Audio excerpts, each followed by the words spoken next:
어느 화창한 오후 서울 송파구 실버복지관. 68세 이정화는 남편을 폐암으로 떠나보낸 지 정확히 2년 3개월째 되는 날이었다. 46해를 함께한 남편. 버스 기사였던 그는 성실했지만 무뚝뚝했다. 사랑한다는 말 한 번 제대로 해본 적 없는 사람이었지만 그래도 평생 한결같았다. 정화는 그 남자와의 삶이 행복했다고 믿었다. 하지만 남편이 떠난 후 세상은 너무 고요했다. 아침에 눈 떠도 말 걸 사람이 없고 저녁 식사를 차려도 혼자 먹어야 했다. TV 소리만 크게 틀어놓고 살았다. 그래야 집이 덜 적막했다. 딸 수지는 캐나다에서 결혼해 살았고 아들 민수는 사업 실패 후 연락이 뜸했다. 명절에도 오지 않았다. 빚쟁이들한테 쫓기느라 고향에 얼씬도 못했다. 정화에겐 이제 40년간 봉제 공장에서 일하며 모은 퇴직금 1억 2천만 원이 전부였다. 그 돈으로 남은 인생을 살아야 했다. 매달 생활비 100만 원씩 쓰면 10년은 버틸 수 있었다. 하지만 10년 후엔 정화는 생각하지 않으려 했다. 오늘은 복지관에서 진행하는 무료 건강검진 날이었다. 혈압, 혈당, 콜레스테롤 검사를 해준다고 했다. 정화는 아침 일찍 일어나 옷을 골라 입었다. 검은색 블라우스에 베이지색 바지. 남편 장례식 때 입었던 옷이었다. 그 후로 계속 검은 옷만 입게 됐다. 색깔 있는 옷은 입을 엄두가 나지 않았다. 거울을 보니 주름진 얼굴이 보였다. 60대 후반이면 다들 이렇지 뭐. 정화는 자조적으로 웃으며 복지관으로 향했다. 복지관 2층 강당엔 벌써 노인들이 줄을 서 있었다. 대부분 여자였다. 남자 노인은 몇 안 됐다. 평균 수명 차이 때문인가? 정화는 줄 맨 뒤에 섰다. 앞 사람들이 혈압계 앞에서 차례를 기다렸다. 그때였다. 정화의 눈에 한 남자가 들어왔다. 키는 175cm쯤 됐을까? 체격은 날씬했다. 깔끔하게 뒤로 빗어 넘긴 머리, 금태 안경 너머로 보이는 온화한 눈매. 그리고 무엇보다 눈에 띄는 건 새하얀 의사 가운이었다. 가운 주머니엔 청진기가 삐죽 나와 있었다. 남자는 노인들 사이를 다니며 혈압을 재주고 있었다. 손동작이 부드러웠다. 말투도 정중했다. 정화는 왠지 모르게 그 남자를 계속 보게 됐다. 순서가 돌아왔다. 정화가 의자에 앉아 그 남자가 다가왔다. 가까이서 보니 더 인상이 좋았다. 남자는 정화를 보더니 환하게 미소 지었다. 어르신 편하게 앉으세요. 팔 좀 빌려주시고요. 그의 목소리는 낮고 차분했다. 돌아가신 남편과 비슷한 톤이었다. 정화는 팔을 내밀었다. 남자는 혈압계 커프를 정화의 팔에 감았다. 손길이 따뜻했다. 기계가 작동하며 숫자가 올라갔다. 140에 90. 남자는 숫자를 보더니 고개를 끄덕였다. 혈압이 조금 높으시네요. 평소에 짠 음식 좀 줄이셔야 돼요. 김치, 젓갈 이런 거 드시죠? 정화는 고개를 끄덕였다. 혼자 사니까 대충 먹게 되더라고요. 남자는 이해한다는 듯 고개를 끄덕이며 설명을 이어갔다. 하루 3번 물을 충분히 마시세요. 한 번에 200ml씩. 그리고 저녁엔 가벼운 산책 30분 정도 하시면 좋습니다. 약은 드시고 계세요? 정화는 약 먹고 있다고 대답했다. 남자는 잘하고 계시네요 라며 다시 미소 지었다. 그 미소가 묘하게 정화의 가슴을 두근거리게 만들었다. 검진이 끝나고 일어서려는데 남자가 명함을 건넸다. 혹시 불편한 점 있으면 언제든 연락하세요. 명함엔 깔끔한 글씨로 이렇게 적혀 있었다. 한비치료재단 순환기내과 부원장 박현수. 밑에는 휴대폰 번호와 이메일 주소. 정화는 명함을 받아들며 감사하다고 인사했다. 박현수는 다시 한번 미소 지으며 건강 잘 챙기시라고 말했다.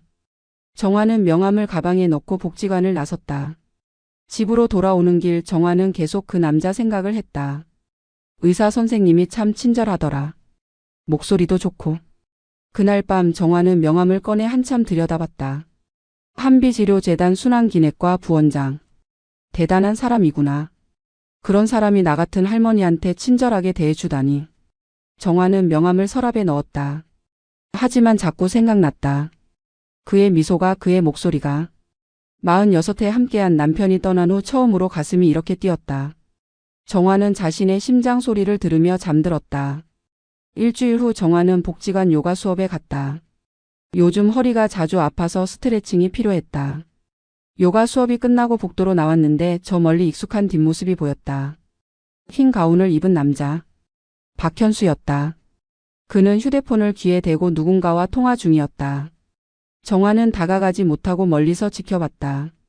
박현수의 목소리가 들렸다. 네, 수술 시간 3시로 조율 가능합니다. 환자 차트 다시 한번 검토하겠습니다. 응급실 당직은 제가 서겠습니다. 걱정 마세요. 전형적인 의사의 대화였다. 정화는 감탄했다. 저렇게 바쁜 사람이 복지관까지 와서 봉사하다니.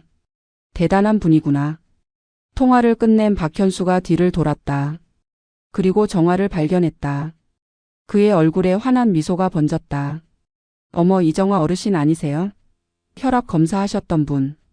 정화는 깜짝 놀랐다. 나를 기억한다고? 네, 맞아요. 선생님도 오늘 여기 계시네요. 박현수는 고개를 끄덕이며 일주일에 한 번씩 복지관에서 무료 진료 봉사한다고 설명했다. 혈압은 좀 나아지셨어요? 약은 잘 드시고 계시고요? 정화는 떨리는 목소리로 대답했다. 네, 덕분에 많이 좋아진 것 같아요. 박현수는 다행이라며 웃었다. 그러다 시계를 보더니 시간이 이렇게 됐네요.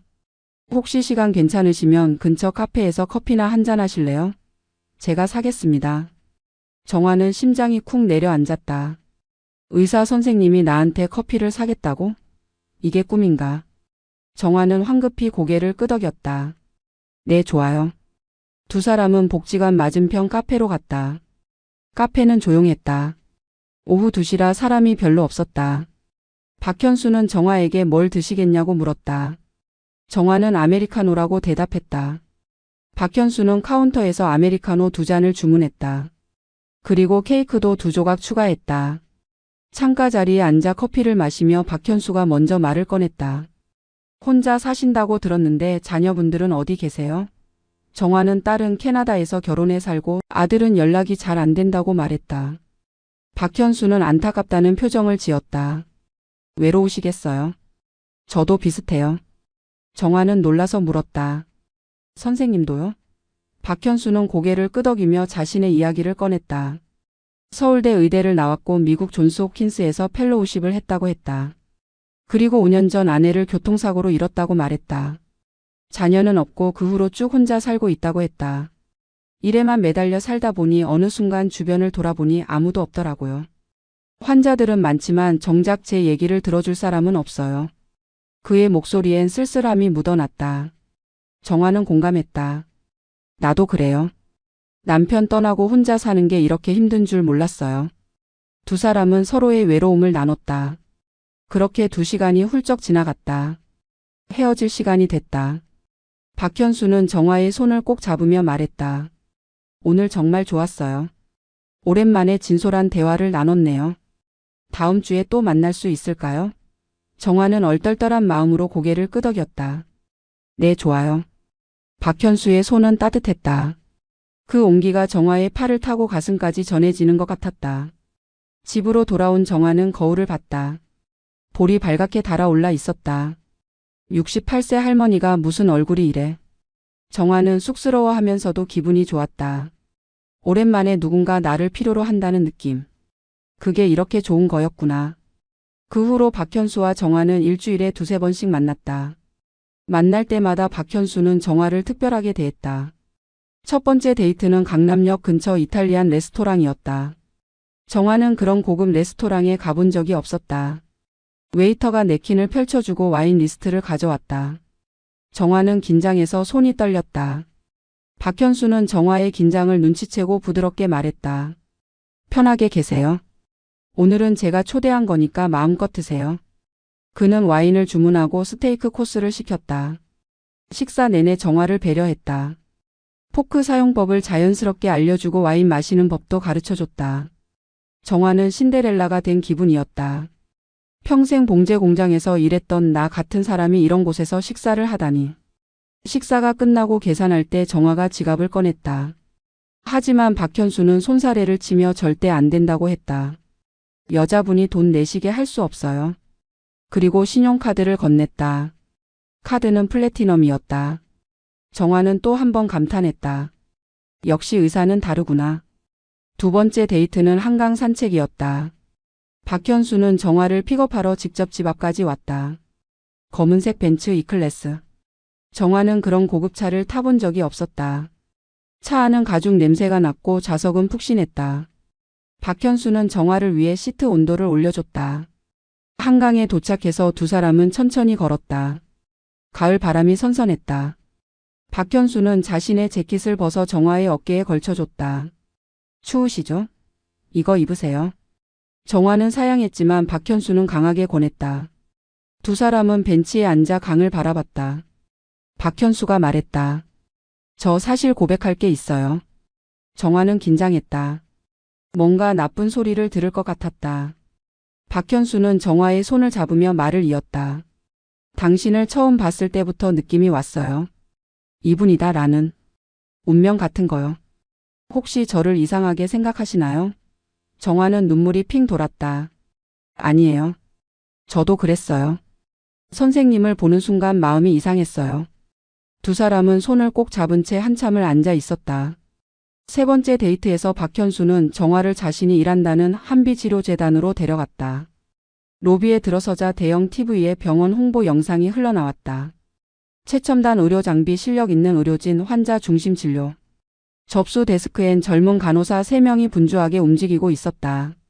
박현수가 로비로 들어서자 간호사 한 명이 고개를 숙이며 인사했다. 박 선생님 안녕하세요. 박현수는 손을 흔들며 응대했다. 수고해요. 정화는 완전히 압도당했다. 진짜 이 사람이 여기 부원장이구나. 박현수는 정화를 3층 진료실 쪽으로 안내했다. 복도를 지나가는데 또 누군가 박 선생님이라고 불렀다. 젊은 남자 의사였다. 박현수는 그와 간단히 환자 이야기를 나눴다. CT 결과 나왔어요? 네, 확인하겠습니다. 모든 게 자연스러웠다. 정화는 더 이상 의심하지 않았다. 이 사람은 진짜 이 병원의 부원장이구나. 박현수는 정화에게 VIP 검진 패키지를 무료로 받게 해줬다. 원래 가격은 300만 원인데 직원 가족 혜택으로 공짜라고 했다. 정화는 거절했다. 그렇게 비싼 걸 어떻게 공짜로 받냐고. 하지만 박현수는 당신 건강이 중요하다며 검사를 권했다. 제 마음이에요. 받아주세요. 정화는 결국 검사를 받았다. MRI실에 누워있는 동안 정화는 생각했다. 이 사람 정말 나를 아끼는구나. 검사 결과는 일주일 후 나왔다. 박현수는 결과지를 들고 정화에게 설명했다. 다행히 큰 문제는 없어요. 다만 경동맥에 약간 플라크가 보이는데 이건 나이 드시면 자연스러운 현상이에요. 약 잘 드시고 운동하시면 됩니다. 정화는 안도의 한숨을 쉬었다. 박현수는 정화의 손을 잡으며 말했다. 앞으로 제가 당신 건강 책임질게요. 당신이 건강해야 저도 행복하니까요. 정화의 눈에 눈물이 고였다. 이렇게 나를 생각해주는 사람이 또 있을까?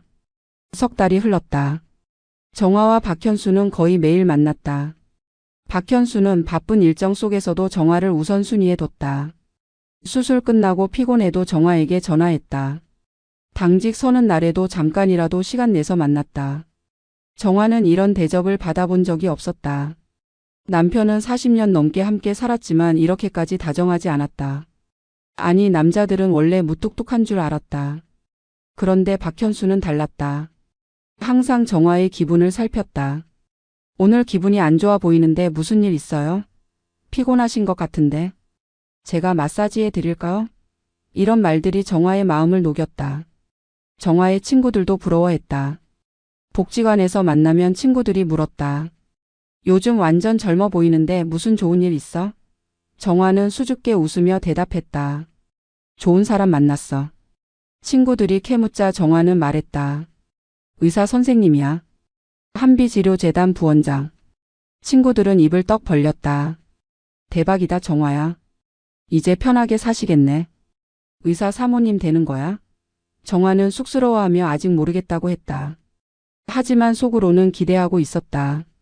혹시 이 사람이 청혼하면 어떡하지? 나 같은 늙은 여자한테 그럴 리 없겠지만.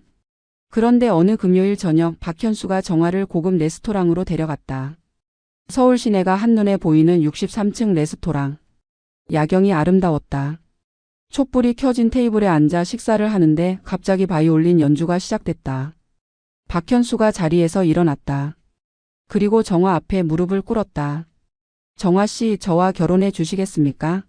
작은 상자를 열자 반지가 반짝였다. 정화는 숨이 막혔다. 주변 사람들이 박수를 치기 시작했다. 정화는 눈물을 흘리며 고개를 끄덕였다. 네네. 박현수는 일어나 정화를 꼭 껴안았다. 레스토랑 안에 사람들이 모두 축하했다. 정화는 믿을 수 없었다. 68세의 나이에 청혼을 받다니. 이게 꿈이 아니라면 얼마나 좋을까? 하지만 꿈이 아니었다. 박현수는 진짜였고 반지도 진짜였다. 정화는 그날 밤 딸 수진에게 전화했다. 수진아, 엄마 결혼해. 수진은 깜짝 놀라며 물었다. 엄마, 무슨 소리예요? 누구랑요? 정화는 들뜬 목소리로 설명했다. 의사 선생님이야. 정말 좋은 분이야. 수진은 조심하라고 했다. 엄마, 너무 급하게 결정하지 마세요.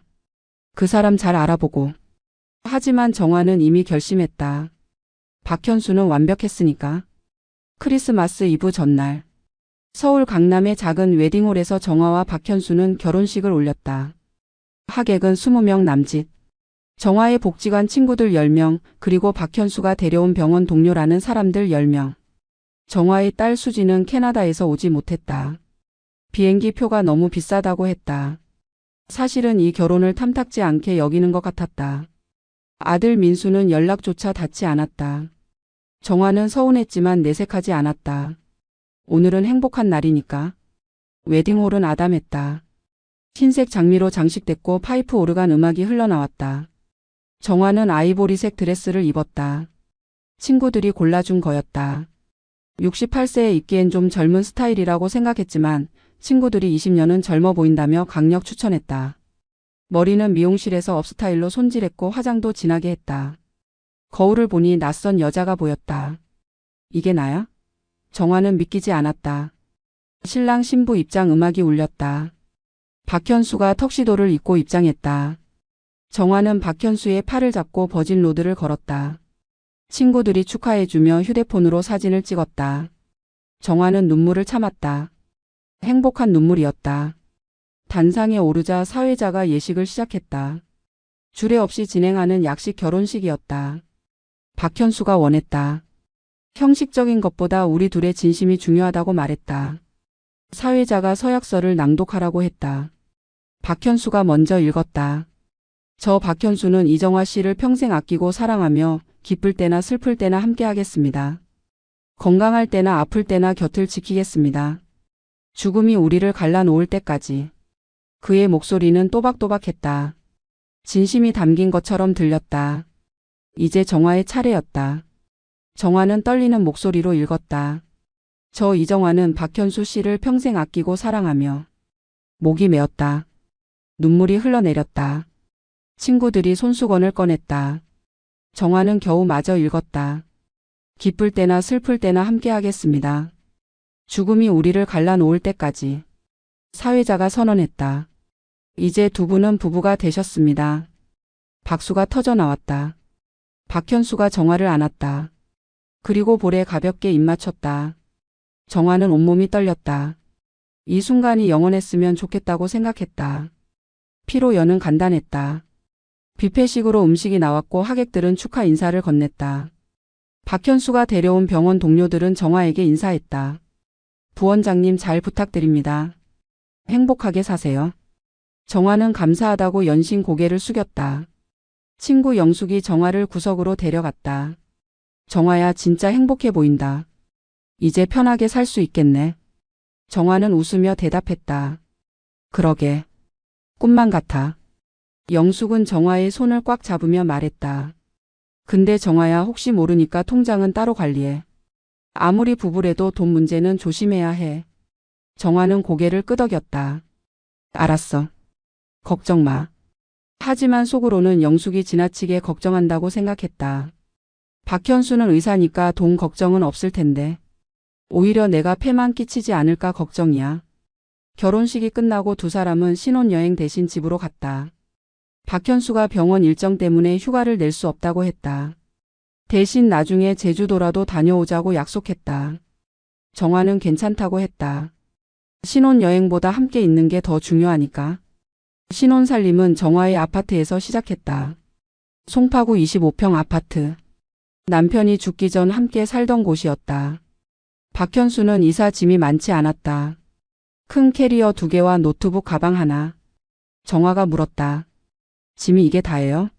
박현수는 웃으며 대답했다. 저 원래 소유욕이 없어요. 필요한 것만 가지고 살아요. 그리고 병원 일이 바빠서 집엔 잘 때만 오거든요. 옷도 별로 필요 없어요. 정화는 짐을 풀어 옷장에 정리해줬다. 양복 5벌, 셔츠 10장, 넥타이 몇 개. 생각보다 소박했다. 정화는 신혼 분위기를 내려고 침실을 새로 꾸몄다. 침대 시트는 새하얀 걸로 바꿨고 베개도 새로 샀다. 거실엔 꽃을 가득 꽂았다. 장미, 백합, 튤립. 집안이 환해졌다. 박현수는 정화의 노력에 고마워했다. 당신 정말 섬세하시네요. 제가 복 받았어요. 정화는 쑥스러워하며 웃었다. 당연한 걸 가지고 뭘. 그날 저녁 정화는 정성껏 저녁을 준비했다. 갈비찜, 나물 반찬, 미역국. 박현수는 맛있게 먹으며 칭찬했다. 집밥이 이렇게 맛있는 줄 몰랐어요. 제가 요리 배워야겠는데요.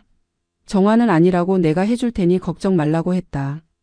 결혼 초기 일주일은 정말 행복했다. 박현수는 매일 저녁 7시쯤 집에 들어왔다. 현관문을 열며 다녀왔어요 하고 인사했다. 정화는 반갑게 맞이하며 가방을 받아줬다. 저녁 식사를 함께하고 설거지를 같이 하고 소파에 나란히 앉아 TV를 봤다. 드라마를 보다가 박현수가 정화를 안았다. 당신 옆에 있으니 정말 평화로워요. 정화는 박현수의 품에 안겨 행복을 만끽했다. 68세에 이런 걸 느낄 수 있다니. 신은 공평한가 보다. 젊을 때 못 누린 걸 지금 주는 건가. 밤에 잠들기 전 박현수가 정화의 손을 잡았다. 당신을 만나 제 인생이 달라졌어요. 이제 아침에 눈 뜨는 게 기대돼요. 정화는 눈물이 났다. 나도 그래요. 당신 만나서 다시 살아가는 이유가 생겼어요. 두 사람은 손을 꼭 잡은 채 잠들었다. 그런데 결혼 2주째 되던 날부터 박현수의 패턴이 조금씩 달라지기 시작했다. 저녁 7시에 오던 것이 8시, 9시로 늦어졌다. 정화가 물으면 병원에 응급 환자가 왔다고 수술이 길어졌다고 설명했다. 정화는 이해하려 했다. 의사니까 당연히 바쁘겠지. 어느 날은 밤 11시에 들어왔다. 얼굴이 피곤해 보였다. 정화가 걱정스럽게 물었다. 괜찮아요? 저녁은 드셨어요? 박현수는 피곤하다며 소파에 풀썩 앉았다. 병원에서 대충 먹었어요. 오늘 심혈관 스텐트 시술이 3건이나 있었어요. 진이 다 빠지네요. 정화는 따뜻한 물을 끓여 꿀차를 타줬다. 이거라도 드세요. 박현수는 고맙다며 차를 마셨다. 그리고 샤워하고 곧바로 잠들었다. 정화는 박현수의 잠든 얼굴을 바라봤다. 이렇게 힘든데도 나 때문에 일찍 들어오려 노력하는구나. 미안하고 고마웠다. 결혼 한 달째 되던 날. 박현수가 심각한 얼굴로 집에 들어왔다. 시간은 밤 10시. 정화는 저녁을 차려놓고 기다리고 있었다. 박현수는 식탁에 앉더니 한숨을 쉬었다. 정화가 물었다. 무슨 일 있어요? 박현수는 잠시 망설이다가 입을 열었다. 병원 사정이 안 좋아요. 코로나 이후로 환자 수가 많이 줄었거든요. 그래서 재정 상태가 좋지 않아요. 이번 달에 직원 월급 지급도 늦어졌고요. 정화는 놀랐다. 그렇게 큰 병원인데? 박현수는 고개를 끄덕이며 설명을 이었다. 겉으로 보기엔 멀쩡해 보이지만 속은 다 썩었어요. 이사진들이 경영을 엉망으로 했거든요. 의료 장비 업체들한테 외상값도 엄청 밀렸대요. 정화는 안타까워했다. 그럼 선생님은 괜찮으세요? 박현수는 씁쓸하게 웃으며 대답했다. 저야 부원장이니까 뭐. 그냥 버티는 거죠. 하지만 걱정이에요. 병원이 문 닫으면 전 실직자가 되는 거잖아요. 정화는 박현수의 손을 잡았다. 걱정 마세요. 뭐든 해결될 거예요. 박현수는 정화의 손을 꼭 쥐며 고마워했다. 당신이 있어서 힘이 나요. 그날 밤 박현수는 잠을 설쳤다. 정화는 박현수의 뒤척임을 느끼며 함께 뜬 눈으로 밤을 새웠다. 저 사람이 저렇게 고민하는데 내가 뭘 도와줄 수 있을까? 며칠 후 박현수가 더욱 심각한 얼굴로 돌아왔다. 이번엔 아예 새벽 2시였다.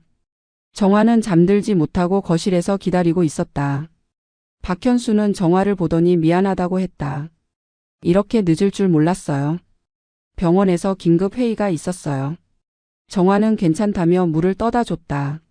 무슨 회의였어요? 박현수는 물을 벌컥벌컥 마시더니 소파에 주저앉았다. 큰일 났어요. 병원에 신규 MRI 장비를 계약했는데 계약금 지급이 늦어지면서 업체가 소송을 걸겠대요. 정화는 깜짝 놀랐다. 소송이요? 박현수는 고개를 끄덕였다. 계약금이 8천만 원인데 병원 측에서 자금 사정이 안 좋아서 못 주고 있어요. 업체는 다음 주까지 입금 안 하면 계약 파기하고 위약금까지 청구하겠대요. 그렇게 되면 병원 신용도가 완전히 바닥나요. 정화는 숨이 막혔다. 8천만 원. 엄청난 금액이었다. 박현수는 계속 말했다. 부원장인 제가 책임 추궁을 받을 것 같아요. 이 계약을 제가 주도했거든요. 병원에서 저를 자를 수도 있어요. 정화는 당황했다. 그럼 어떡해요? 박현수는 한숨을 쉬며 대답했다. 방법이 하나 있긴 해요. 제가 개인적으로 돈을 먼저 메우고 나중에 병원에서 갚는 거예요. 하지만 제게 그런 여유 자금이 없어요. 정화는 가슴이 철렁했다. 혹시 나한테 부탁하려는 건가? 박현수는 정화를 바라보며 조심스럽게 말했다. 당신한테 부탁하긴 너무 미안한데. 혹시 도와줄 수 있을까요? 일주일만 빌려주세요. 병원에서 이사회 열어서 긴급 자금 풀어주기로 했어요. 그럼 바로 갚을게요. 정화는 머뭇거렸다. 8천만 원이면 내 퇴직금 대부분이잖아. 박현수는 정화의 망설임을 눈치챘다. 미안해요. 너무 무리한 부탁이죠. 그냥 잊어주세요. 제가 다른 방법 찾아볼게요. 그는 일어서려 했다. 하지만 정화가 그의 손을 잡았다. 잠깐만요. 생각해 볼게요. 박현수는 고개를 끄덕이며 정화를 안았다. 당신이 있어서 정말 다행이에요. 그날 밤 정화는 잠들지 못했다. 8천만 원. 평생 모은 돈의 대부분. 하지만 남편이 저렇게 힘들어하는데 어떡하나. 도와주지 않으면 저 사람 직장 잃는 거잖아. 그럼 우리 생활은 어떻게 돼? 정화는 밤새 고민했다. 새벽 5시 정화는 결심했다. 도와주자. 남편이니까. 함께 사는 사람이니까. 박현수가 잠에서 깨어났다. 정화가 조심스럽게 말했다. 저 도와드릴게요. 8천만 원. 박현수는 깜짝 놀라며 정화를 바라봤다. 정말요? 정화는 고개를 끄덕였다. 네. 일주일 후에 갚으신다니 믿어요. 박현수는 정화를 꼭 껴안았다. 고마워요. 정말 고마워요. 평생 잊지 않을게요. 정화는 박현수의 품에서 안도의 한숨을 쉬었다. 이게 맞는 선택이겠지. 믿어야지. 남편을. 어느 월요일. 정화는 아침 일찍 은행에 갔다. 송파구 롯데마트 옆 국민은행. 평소 거래하던 곳이었다. 손이 떨렸다. 가방을 꽉 쥐고 은행 문을 밀었다. 창구 직원에게 예금 인출하러 왔다고 말했다. 직원이 통장과 신분증을 요구했다. 정화는 떨리는 손으로 건넸다. 직원이 전산을 확인하더니 물었다. 얼마 인출하시나요? 8천만 원이요. 직원의 표정이 굳어졌다. 8천만 원이요? 네. 직원은 정화를 자세히 바라봤다. 그리고 조심스럽게 물었다. 혹시 무슨 용도신지 여쭤봐도 될까요? 요즘 보이스피싱이 많아서요. 정화는 당황했다. 아니에요. 그런 거 아니에요. 직원은 계속 물었다. 그럼 무슨 용도세요? 정화는 거짓말을 했다. 남편 병원비예요. 갑자기 수술해야 해서. 직원은 여전히 의심스러운 표정이었지만 더 이상 묻지 않았다. 잠시만 기다려주세요. 금액이 크셔서 확인 절차가 필요해요. 정화는 대기 의자에 앉아 기다렸다. 주변 사람들이 자신을 쳐다보는 것 같았다. 저 할머니 8천만 원 인출한대. 무슨 일일까? 사기당하는 거 아니야. 정화는 고개를 숙였다. 20분 후 직원이 정화를 다시 불렀다. 인출 승인 났습니다. 현금으로 드릴까요? 아니면 다른 계좌로 이체하실까요? 정화는 현금으로 달라고 했다. 박현수가 현금이 필요하다고 했으니까. 직원은 금고로 들어갔다가 두꺼운 봉투를 들고 나왔다. 8천만 원입니다. 확인해 보세요. 정화는 봉투를 받아들었다. 무거웠다. 이게 내 인생의 무게구나. 40년 봉제 공장에서 일한 대가. 손가락 마디마디 쑤시는 통증 참아가며 모은 돈. 허리 아파서 진통제 달고 살면서 모은 돈. 정화는 봉투를 가방에 넣고 은행을 나섰다. 길을 걷는데 다리가 후들거렸다. 이게 맞는 결정인가? 문득 영숙의 말이 떠올랐다. 통장은 따로 관리해. 정화는 고개를 저었다. 아니야. 박현수는 다른 사람들과 달라. 일주일 후면 갚는다고 했잖아. 집으로 돌아오니 박현수가 기다리고 있었다. 그는 오늘 병원 쉬는 날이라고 했다. 정화가 가방을 내밀었다. 여기 있어요. 박현수는 가방을 열어 봉투를 확인했다. 그의 손도 떨렸다. 정말 고마워요. 당신이 아니었으면 큰일 날 뻔했어요. 박현수는 정화를 꼭 껴안았다. 일주일 후면 바로 갚을게요. 약속해요. 정화는 고개를 끄덕였다. 믿어요. 박현수는 곧바로 나갔다. 업체 대표 만나서 계약금 입금해야 한다고 했다. 정화는 혼자 남았다. 텅 빈 집, 텅 빈 통장. 정화는 인터넷 뱅킹으로 잔액을 확인했다. 4천만 원. 1억 2천만 원에서 8천만 원이 빠져나갔다. 정화는 한숨을 쉬었다. 일주일만 참자. 일주일 후면 다시 돌아올 거야. 그날 저녁 박현수는 특별한 저녁을 준비했다. 고급 스테이크를 배달시키고 와인도 한 병 샀다. 테이블에 촛불까지 켰다. 정화가 놀라서 물었다. 무슨 날이에요? 박현수는 웃으며 대답했다. 당신한테 고마운 날이죠. 오늘 당신이 저를 살렸어요. 두 사람은 촛불 아래에서 식사를 했다. 박현수는 계속 정화에게 감사를 표했다. 당신이 내 인생의 구원자예요. 이 은혜 평생 갚으며 살게요. 정화는 쑥스러워하며 아니라고 손살에 쳤다. 부부잖아요. 당연한 거예요. 박현수는 정화의 손을 잡으며 당신 같은 사람을 만난 게 제 인생 최고의 행운이라고 속삭였다. 정화는 행복했다. 돈은 다시 벌 수 있지만 이 사람과의 사랑은 돈으로 살 수 없는 거니까. 그날 밤 두 사람은 오랜만에 친밀한 시간을 보냈다. 정화는 박현수의 품에 안겨 잠들었다. 일주일 후면 다 돌아올 거야. 믿어. 하지만 일주일이 지나도 돈은 돌아오지 않았다. 정화는 조심스럽게 물었다. 저 병원에서 돈 나왔어요? 박현수는 난처한 표정을 지었다. 아, 그게. 이사회에서 승인이 좀 늦어지고 있어요. 복잡한 절차 때문에. 하지만 곧 나올 거예요. 조금만 더 기다려주세요. 정화는 불안했지만 더 이상 묻지 않았다. 남편을 의심하는 것 같아서 미안했다. 며칠 더 지나도 돈은 돌아오지 않았다. 정화가 다시 물으려 했지만 박현수는 먼저 말했다. 미안해요. 제가 너무 낙관적으로 말했나 봐요. 병원 사정이 생각보다 복잡해요. 하지만 이번 달 안에는 꼭 해결할게요. 정화는 고개를 끄덕였다. 하지만 가슴 한편이 불편했다. 2주가 지났다. 박현수는 점점 집에 늦게 들어왔다. 밤 11시, 12시, 새벽 1시. 어떤 날은 아예 들어오지 않았다. 당직이라고 문자를 보냈다. 정화는 혼자 저녁을 먹었다. 혼자 TV를 봤다. 혼자 잠들었다. 남편 없는 침대는 너무 넓고 차가웠다. 남편과 함께한 게 겨우 2달인데 벌써 혼자가 익숙해져 가는 자신이 슬펐다. 2월 말 박현수가 또다시 심각한 얼굴로 집에 들어왔다. 시간은 밤 10시. 정화는 기다리고 있었다. 박현수는 소파에 앉더니 고개를 떨궜다. 정화가 물었다. 무슨 일 있어요? 박현수는 한참을 망설이다가 입을 열었다. 큰일 났어요. 의료사고 소송이 걸렸어요. 정화는 숨이 막혔다. 의료사고요? 박현수는 고개를 끄덕이며 설명했다. 지난달 제가 담당한 환자가 수술 후 합병증으로 사망했어요. 환자 보호자가 병원을 상대로 5억 원 손해배상 청구를 했어요. 담당 의사가 저라서. 정화는 충격을 받았다. 5억 원이요? 박현수는 울먹이며 말을 이었다. 저는 최선을 다했어요. 하지만 환자 상태가 너무 안 좋았어요. 심장이 너무 약해서. 그런데 보호자는 의료 과실이라고 우기고 있어요. 변호사까지 선임했대요. 정화는 박현수를 안아줬다. 괜찮아요. 선생님 잘못 아니잖아요. 박현수는 정화의 품에서 한숨을 쉬었다.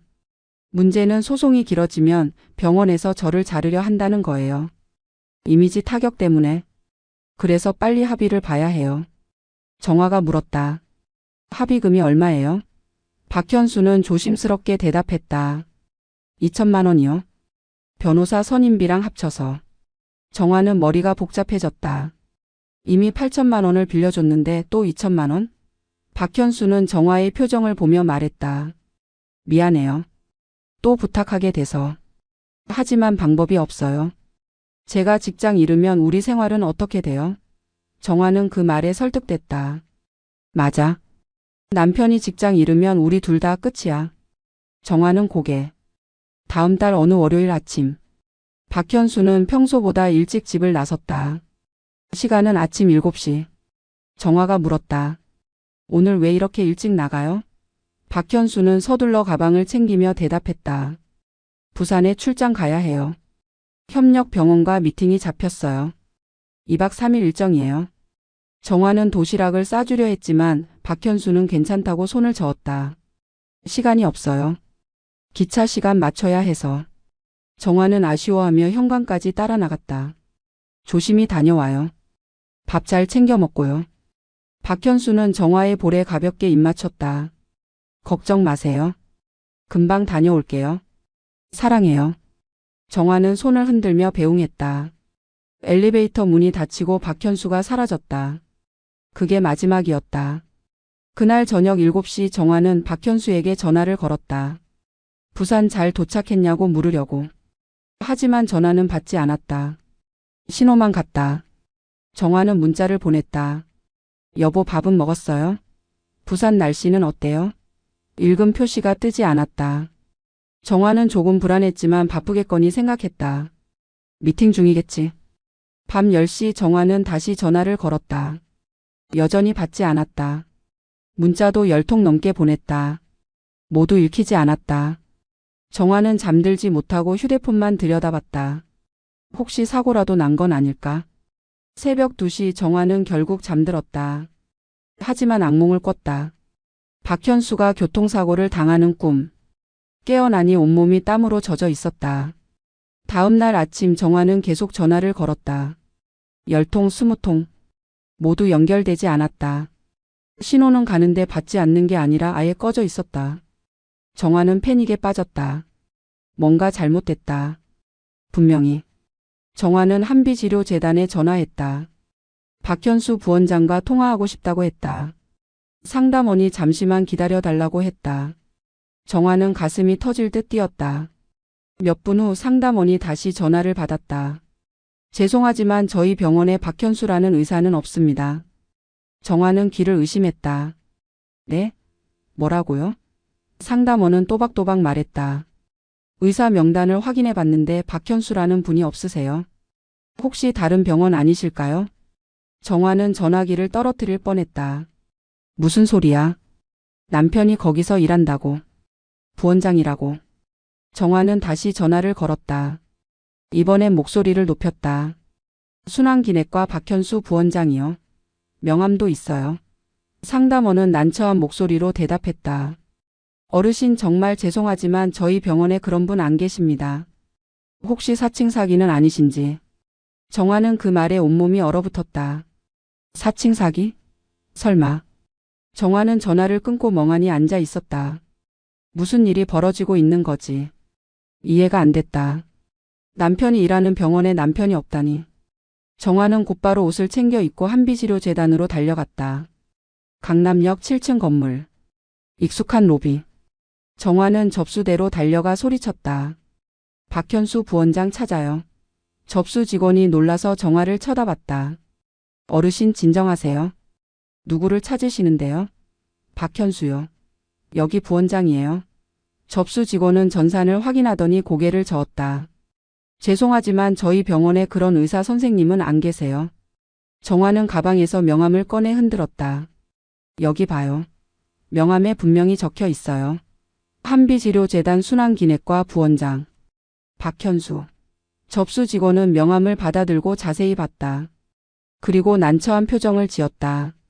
어르신 잠시만 기다려주세요. 직원은 어디론가 전화를 걸었다. 몇 분 후 관리과 직원이 내려왔다. 중년 남자였다. 관리과 직원은 정화를 3층 상담실로 안내했다. 조용한 방. 테이블과 의자만 있었다. 직원이 정화에게 물을 건네며 조심스럽게 물었다. 어르신 박현수 씨와 무슨 관계세요? 정화는 떨리는 목소리로 대답했다. 제 남편이에요. 결혼했어요. 관리과 직원은 깊은 한숨을 쉬었다. 그리고 천천히 설명하기 시작했다. 박현수는 의사가 아니라고 했다. 이 병원의 의료기기 납품업체 영업사원이었다고. 메디텍이라는 회사 소속이었고 3년 전부터 이 병원에 출입했다고 말했다. 정화는 머리가 하얘졌다. 영업사원? 의사가 아니라고? 관리과 직원은 계속 설명했다. 영업사원들은 병원 출입증을 받아서 자유롭게 드나들 수 있다고. 박현수도 그렇게 출입했다고. 하지만 작년 11월부터 출입 기록이 끊겼다고. 회사에서도 퇴사 처리됐다고 들었다고 했다.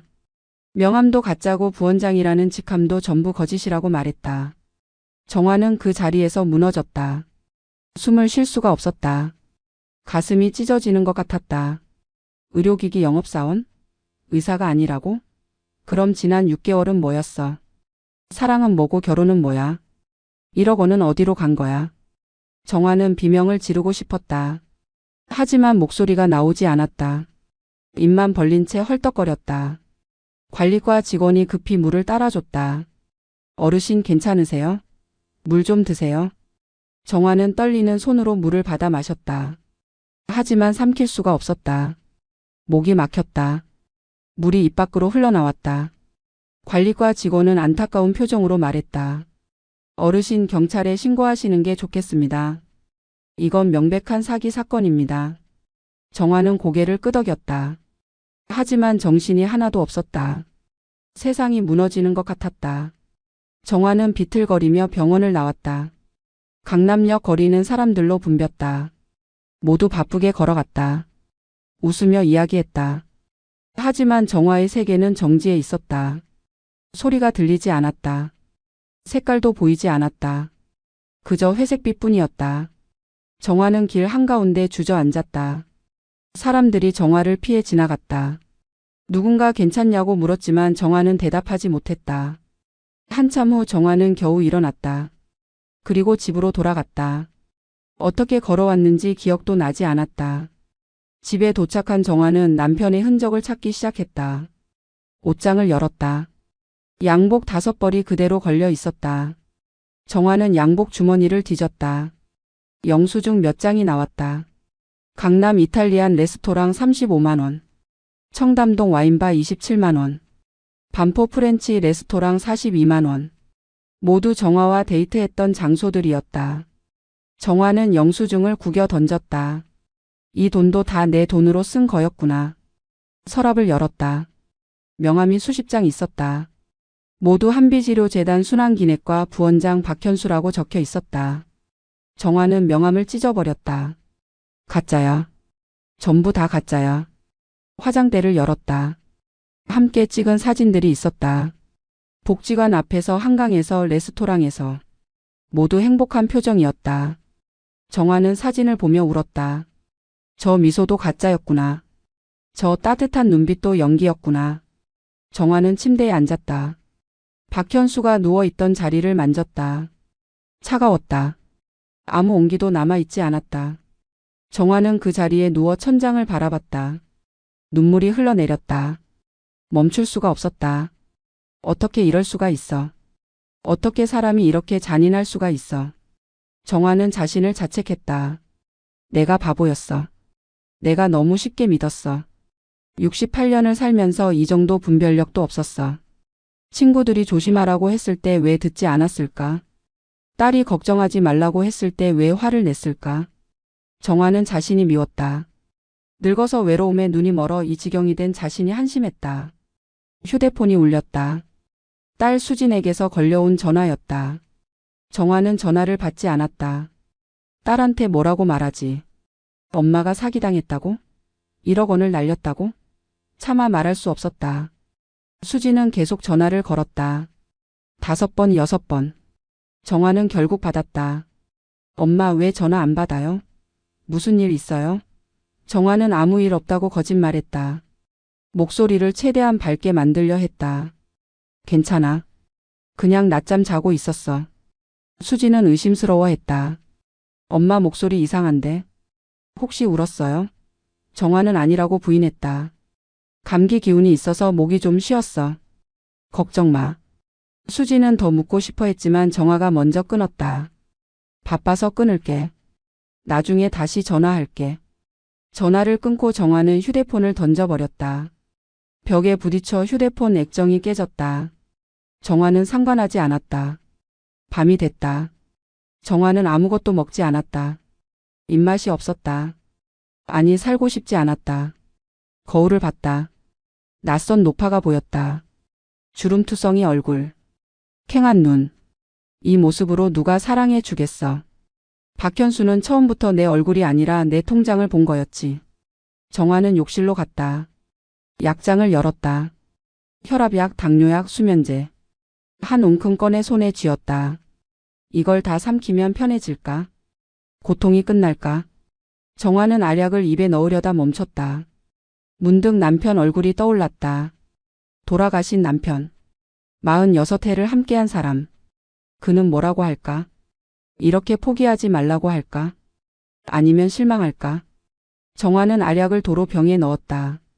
그리고 거실로 나왔다. 남편 영정 사진이 있었다. 정화는 영정 앞에 무릎을 꿇고 울었다. 여보, 나 정말 힘들어. 어떻게 해야 해? 대답은 없었다. 하지만 정화는 조금 나아진 기분이 들었다. 사흘째 되던 날 복지관 친구 영숙이가 집으로 찾아왔다. 초인종을 계속 눌렀다. 정화야, 나야. 문 열어. 왜 전화도 안 받아? 정화는 이불을 뒤집어 쓰고 있었다. 문을 열고 싶지 않았다. 하지만 영숙은 포기하지 않았다. 정화야, 제발 문 열어. 걱정돼서 왔어. 정화는 결국 일어나 문을 열었다. 영숙은 정화의 모습을 보고 깜짝 놀랐다. 세상에, 정화야. 너 완전 망가졌네. 무슨 일 있어? 정화는 영숙을 보는 순간 무너졌다. 영숙의 품에 안겨 대성통곡했다. 영숙아, 나 사기당했어. 박현수가. 그 사람이. 정화는 모든 걸 털어놨다. 박현수가 의사가 아니었다는 것. 의료기기 영업사원이었다는 것. 1억 원을 날렸다는 것. 그가 사라졌다는 것. 영숙은 정화의 등을 토닥이며 울었다. 정화야, 미안해. 내가 더 강하게 말렸어야 했는데. 정화는 아니라고 고개를 저었다. 내 잘못이야. 내가 바보였어. 두 사람은 한참을 그렇게 안고 있었다. 영숙이 말했다. 경찰에 신고해야 해. 가만히 있으면 안 돼. 정화는 고개를 끄덕였다. 알아. 해야지. 하지만 용기가 안 나. 창피해서. 영숙은 정화의 손을 꽉 잡았다. 창피할 거 없어. 잘못한 건 그 개자식이지 너 아니야. 신고해. 내가 같이 갈게.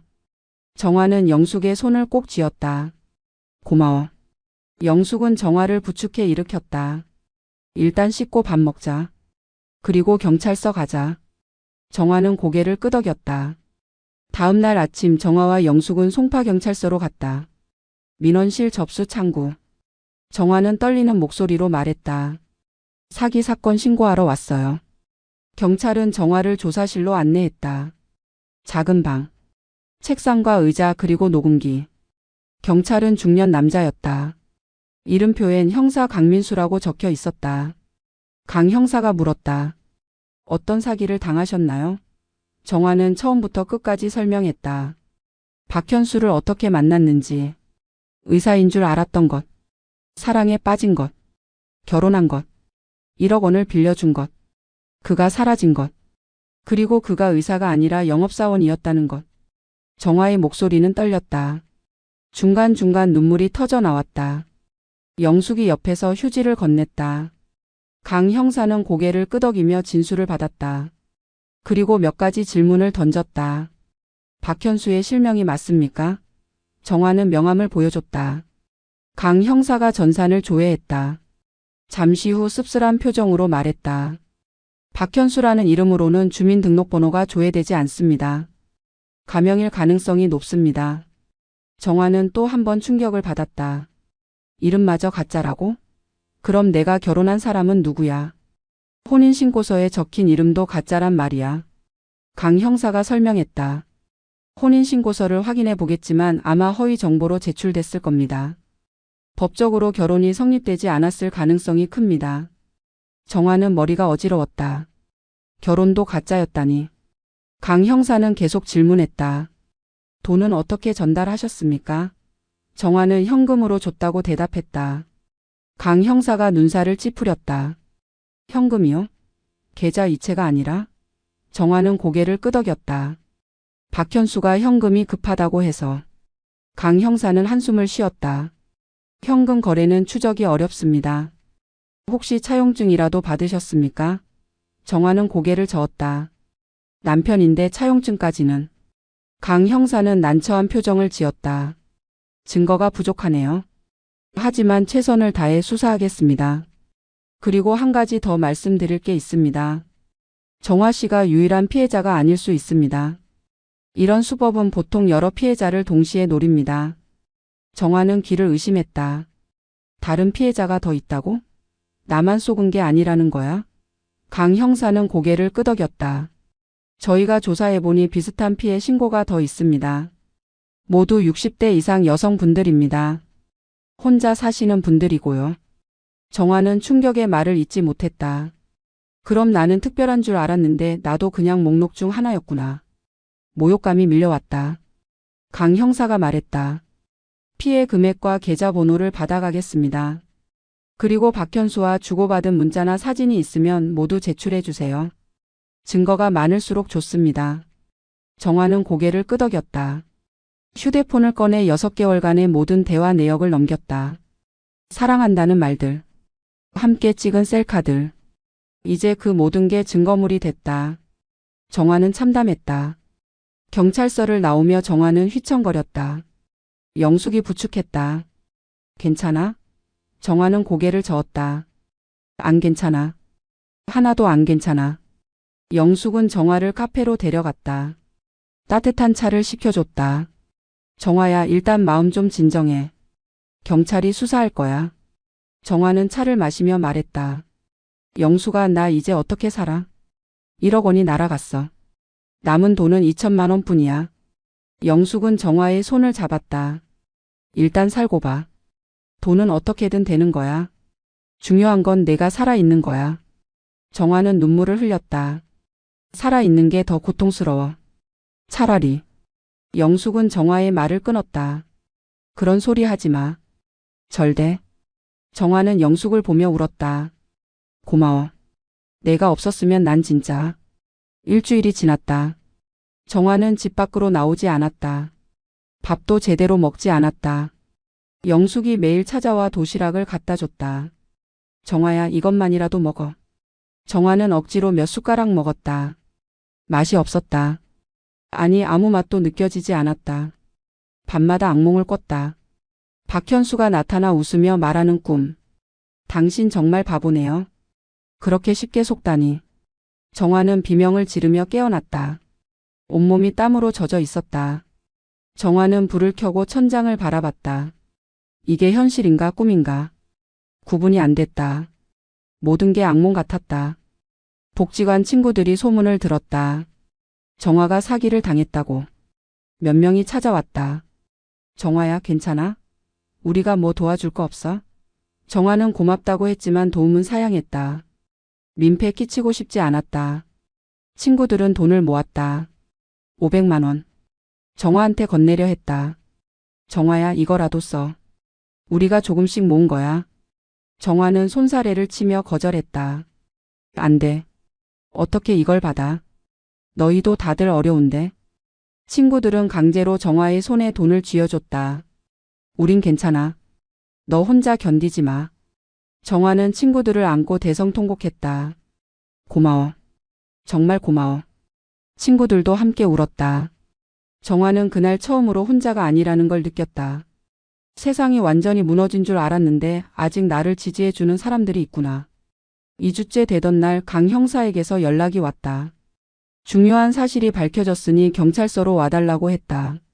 정화는 영숙과 함께 경찰서로 갔다. 강 형사는 파일을 펼치며 설명하기 시작했다. 박현수의 본명은 김태호입니다. 42세. 서울 출신. 의료기기 납품업체 메디텍에서 10년간 영업사원으로 근무했습니다. 한비치료재단 외에도 여러 병원을 출입하며 의사 행세를 해왔습니다. 정화는 숨이 막혔다. 김태호. 그게 그 사람의 진짜 이름이구나. 강 형사는 계속 설명했다. 그리고 피해자가 정화 씨만이 아닙니다. 현재까지 확인된 피해자는 총 7명입니다. 모두 60대 이상 혼자 사는 여성들입니다. 피해 총액은 4억 3천만 원입니다. 정화는 그 숫자에 경악했다. 7명? 4억 3천만 원? 강 형사가 피해자 명단을 건넸다. 박순자, 김영희, 최미자, 이영란, 한정숙, 조혜자. 그리고 맨 마지막에 이정화. 정화는 명단을 보며 알 수 없는 감정을 느꼈다. 분노? 슬픔? 동질감? 강 형사가 말했다. 김태호는 피해자들에게 각각 다른 이야기를 했습니다. 어떤 분에게는 아내가 암으로 죽었다고 했고 어떤 분에게는 교통사고로 죽었다고 했습니다. 어떤 분에게는 자녀가 없다고 했고 어떤 분에게는 딸이 유학 중이라고 했습니다. 모든 게 상황에 맞춰 지어낸 거짓말입니다. 정화는 충격에 입을 다물지 못했다. 그럼 나한테 한 모든 말도 각본이었다는 거야. 처음부터 끝까지 연기였다는 거야. 강 형사는 더 충격적인 사실을 알려줬다. 김태호는 현재도 다른 여성과 교제 중입니다. 인천에 사는 65세 여성. 그 여성에게도 의사라고 속이고 접근했습니다. 아직 돈을 뜯어내기 전 단계입니다. 저희가 그 여성을 보호 조치했고 김태호의 위치를 추적 중입니다. 조만간 체포할 수 있을 것 같습니다. 정화는 기가 막혔다. 나를 버리고 또 다른 여자한테 간 거구나. 나는 그렇게 쉽게 대체 가능한 존재였구나. 강 형사가 말했다. 다른 피해자분들 연락처를 드리겠습니다. 서로 연락해서 정보를 공유하시면 도움이 될 겁니다. 그리고 피해자 모임을 만드시는 것도 좋습니다. 정화는 종이를 받아들었다. 7명의 이름과 전화번호. 정화는 집으로 돌아와 한참을 망설이다가 첫 번째 번호로 전화를 걸었다. 박순자 씨였다. 전화벨이 울렸다. 몇 번의 신호음 후 전화가 연결됐다. 여보세요? 나이 든 여성의 목소리였다. 정화는 떨리는 목소리로 말했다. 안녕하세요. 저 이정화라고 합니다. 경찰서에서 연락처를 받았어요. 김태호한테 사기당한. 전화기 너머로 한숨소리가 들렸다. 아, 당신도 그 인간한테? 네, 저도요. 두 사람은 그렇게 대화를 시작했다. 박순자는 72세였다. 남편을 10년 전에 잃었고 자식들은 해외에 살았다. 김태호를 작년에 만났다고 했다. 역시 병원에서였다. 역시 의사라고 믿었다. 5천만 원을 빌려줬다가 사기당했다. 박순자의 목소리는 지쳐 있었다. 저도 바보였어요. 외로워서 그 인간 말을 다 믿었죠. 정화는 공감했다.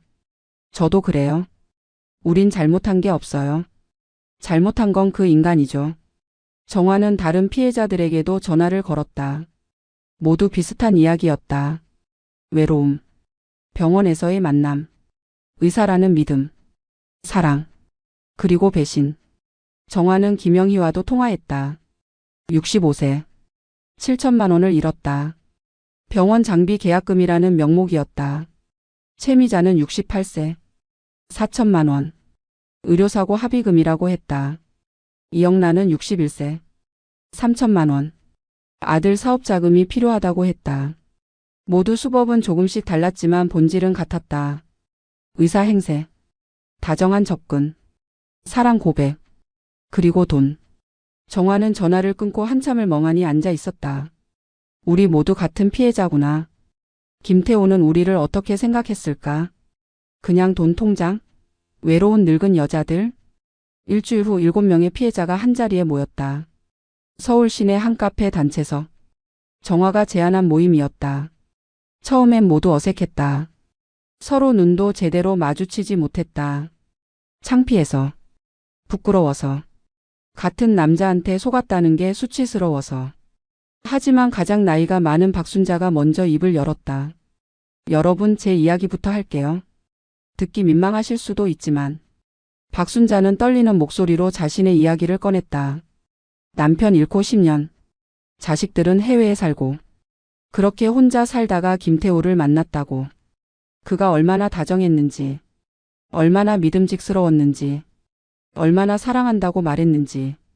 그리고 5천만 원을 빌려줬다가 사기당했다고 고백했다. 말을 마친 박순자는 눈물을 흘렸다. 저는 72세예요. 이 나이에 사랑을 믿었던 제가 한심해요. 그 고백이 물꼬를 텄다. 한 명씩 돌아가며 이야기를 나눴다. 김영희가 말했다. 저는 7천만 원을 잃었어요. 평생 모은 돈이었어요. 이제 남은 건 월세 보증금 뿐이에요. 채미자가 말했다. 저는 그 인간이랑 여행도 다녀왔어요. 제주도. 그때 정말 행복했어요. 진짜 사랑인 줄 알았어요. 이영란이 말했다. 저는 그 인간 생일에 시계를 선물했어요. 200만 원짜리. 제 돈으로. 그 시계도 다른 여자한테 선물했겠죠? 한정숙이 말했다. 저는 그 인간 만나고 처음으로 화장을 배웠어요. 예뻐 보이고 싶어서. 그런데 그 인간은 제 얼굴이 아니라 제 통장만 봤죠. 조혜자가 말했다. 저는 그 인간한테 밥을 해줬어요. 매일. 좋아하는 반찬도 물어봤어요. 사랑하는 사람 밥 해주는 게 그렇게 행복한 줄 몰랐어요. 정화의 차례가 왔다. 정화는 숨을 깊이 들이마시고 말하기 시작했다. 저는 그 인간이랑 결혼했어요. 혼인신고까지 했어요. 물론 나중에 알고 보니 가짜 신분으로 제출한 거였지만 저는 진짜 결혼했다고 믿었어요. 남은 인생을 함께할 사람이라고 믿었어요. 그래서 1억 원을 줬어요. 제 전 재산의 대부분이었어요. 정화의 목소리는 떨렸다. 다른 피해자들은 숨을 죽이고 들었다. 정화가 계속 말했다. 지금 생각하면 처음부터 이상한 징조들이 있었어요. 너무 완벽했거든요. 너무 다정했고 너무 이해심이 많았고 너무 사랑한다고 말했어요. 진짜 같지 않았어요. 그런데 저는 믿고 싶었어요. 68세에 찾아온 마지막 사랑이라고 믿고 싶었어요. 정화는 눈물을 흘렸다. 다른 여성들도 눈물을 흘렸다. 70세 한정숙이 입을 열었다. 목소리는 떨렸지만 힘이 있었다. 우리가 잘못한 게 아니에요. 사랑하고 싶었던 게 잘못인가요? 외로워서 누군가 손 내밀면 잡고 싶었던 게 죄인가요? 우린 그저 인간답게 살고 싶었을 뿐이에요.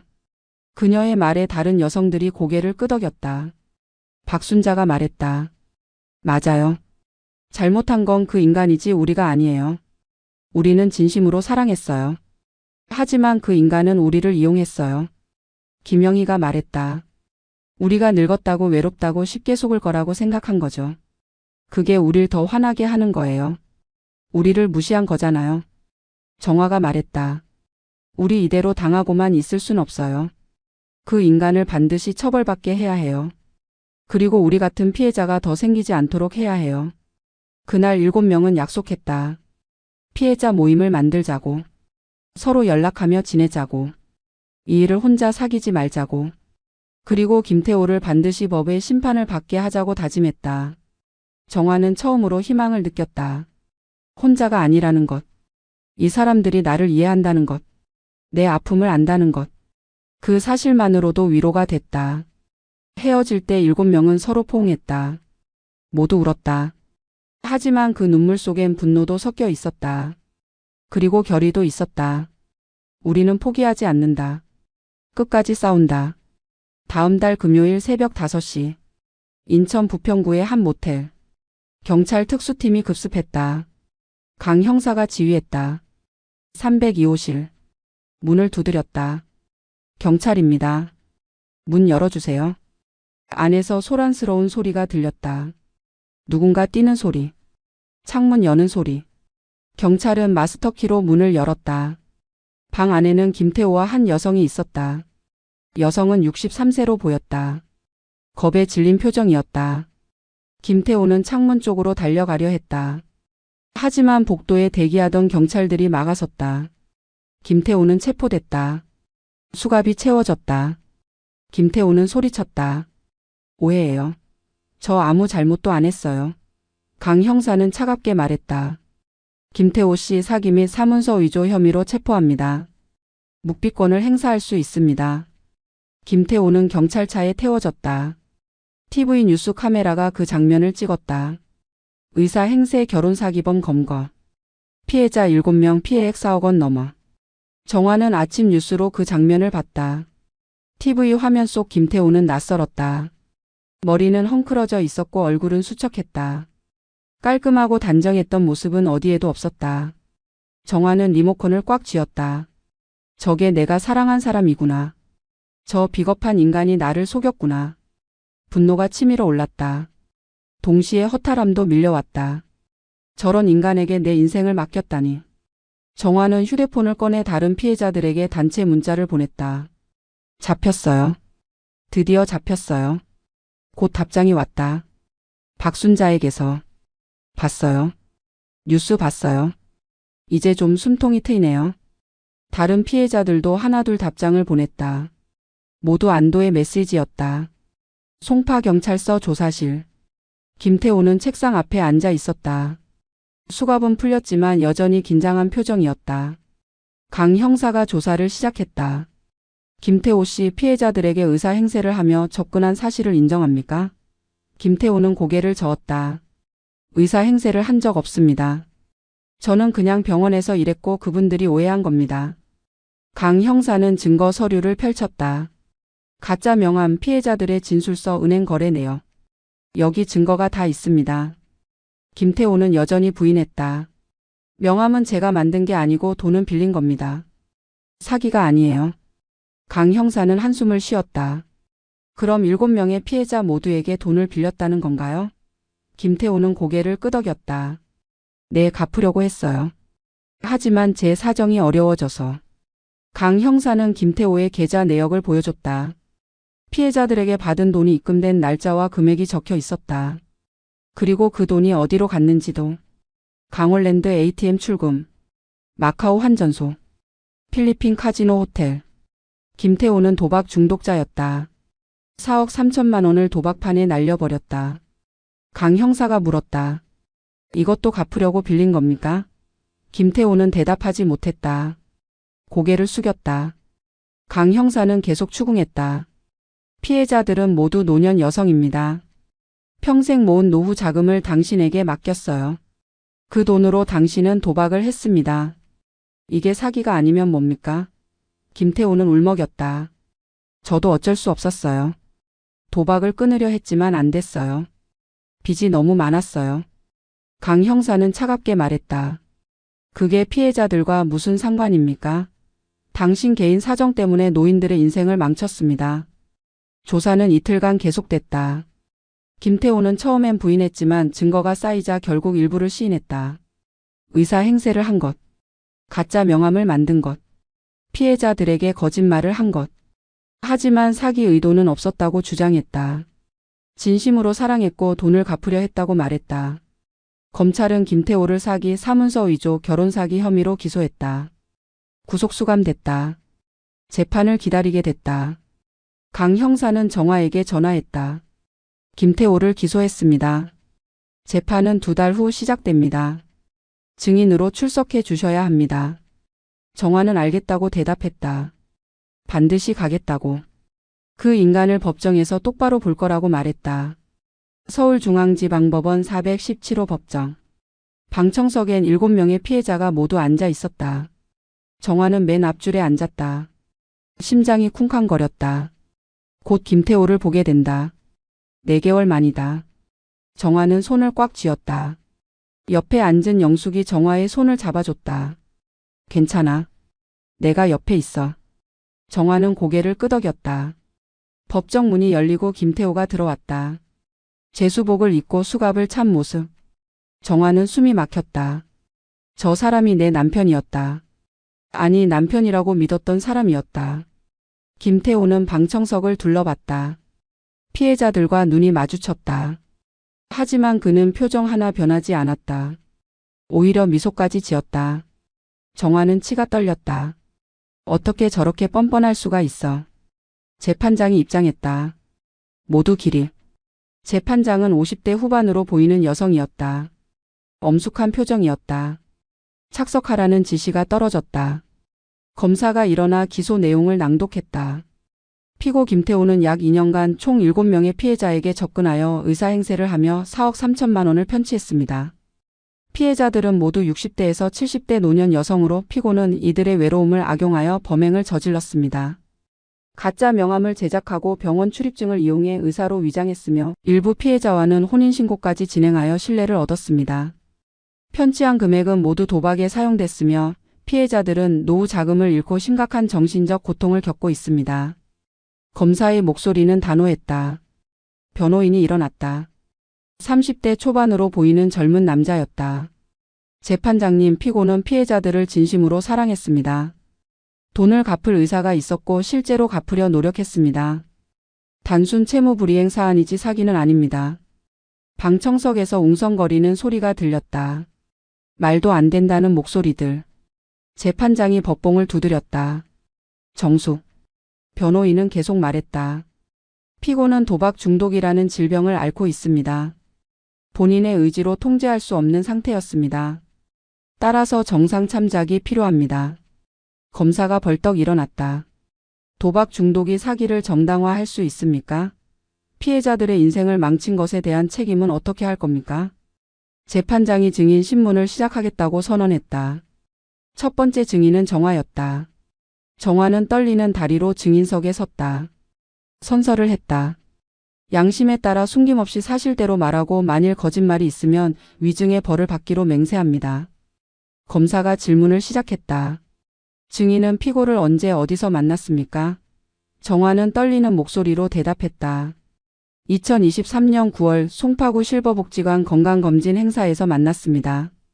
검사가 물었다. 피고가 자신을 의사라고 소개했습니까?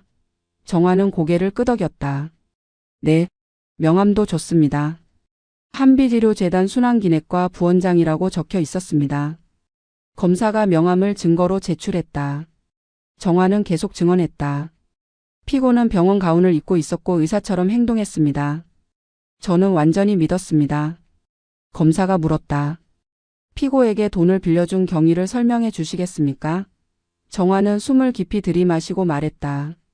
결혼 한 달 후 피고는 병원 장비 계약금이 급하다며 8천만 원을 빌려달라고 했습니다. 일주일 후 갚겠다고 약속했습니다. 저는 남편을 믿고 제 퇴직금에서 8천만 원을 줬습니다. 그 후 의료사고 합의금이 필요하다며 2천만 원을 더 요구했고 저는 또 줬습니다. 총 1억 원입니다. 정화의 목소리는 떨렸지만 또박또박했다. 검사가 물었다. 피고가 돈을 갚았습니까? 정화는 고개를 저었다. 아니요. 한 푼도 갚지 않았습니다. 그리고 사라졌습니다. 검사가 마지막 질문을 했다. 증인께서 피고에게 하고 싶은 말이 있습니까? 정화는 김태호를 똑바로 쳐다봤다.